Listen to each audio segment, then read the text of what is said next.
Angela, at a campaign event in September, one of the only African Americans in the audience asked Roy Moore for his opinion on when the last time America was great. Here's the quote. I think it was reportedly the quote, I think it was great at the time when families were united, even though we had slavery. They cared for one another. Our families were strong. Our country had a direction. Is he saying that the last time America was great was when we had slavery? I think that's how this is the only way. It's not even funny, but this is like insane. So that is the only reasonable interpretation. And unfortunately, a pedophile saying something like this isn't at all surprising. The reality of Roy Moore's bigotry, and frankly, some of the folks who have been polled talking about this race in Alabama, this doesn't surprise me at all. The fact that folks would rather elect a pedophile to the United States Alleged. Senate instead of, okay, whatever, instead of, there are cards and there are yearbooks signed, by the way, but okay, and he's been banned from malls, but okay.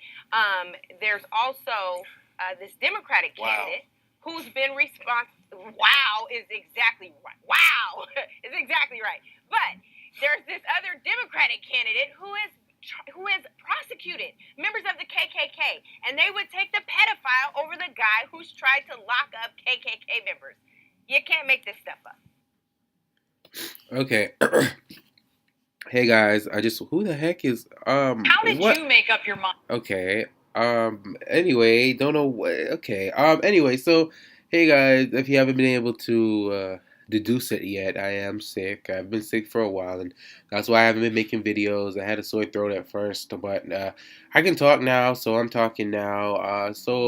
Let's get on to this promoted and pushed pedophile politician, Roy Give Me More Children's Genitalia. This disgusting bastard. He made some repulsive comments, but they're not too surprising, and I'm very glad that he made them because they made me have a realization, something that I realized that separates us, regular black folk, from the coons. Now, you notice in his commentary where he talks about, America having stronger families during slavery.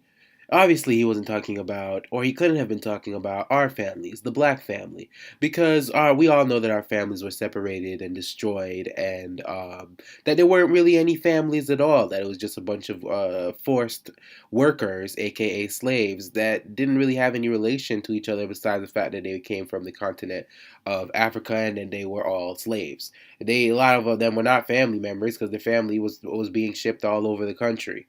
Okay, so of course Roy Moore doesn't even think about this, or he thinks about it and doesn't care. The fact of the matter is that when he thinks of Americans and he thinks of families, he thinks of white Americans, he thinks of white families, and this is very obvious. This is how most of the Republican Party and conservatives in general think.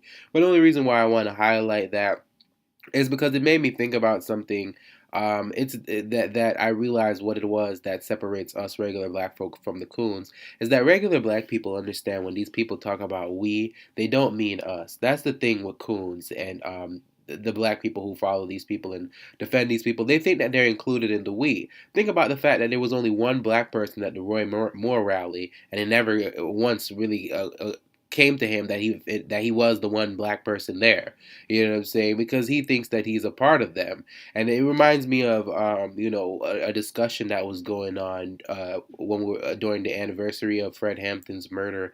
A lot of people. We were pointed to the coon that was essentially responsible for it because, he was working with the FBI. And you can go and watch some of his clips on YouTube. I might put them in the description where he talked about him and the FBI working together. And he used the terminology over and over. He continued to refer to them as we, as if he was somehow a part of the FBI.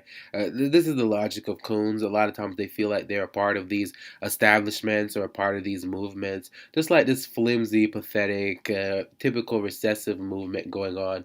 The "it's okay to be white" movement, where these insecure white folks are running around putting that all over people's comment section. Somebody even put it in my comment section.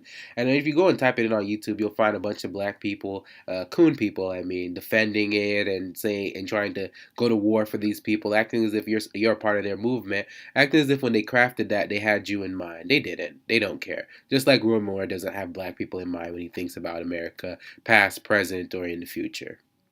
Thanks for watching my videos, guys. I'm still sick, but I'm coming out of it, and I can talk now. I hope you guys can deal with the Squidward voice for a little bit.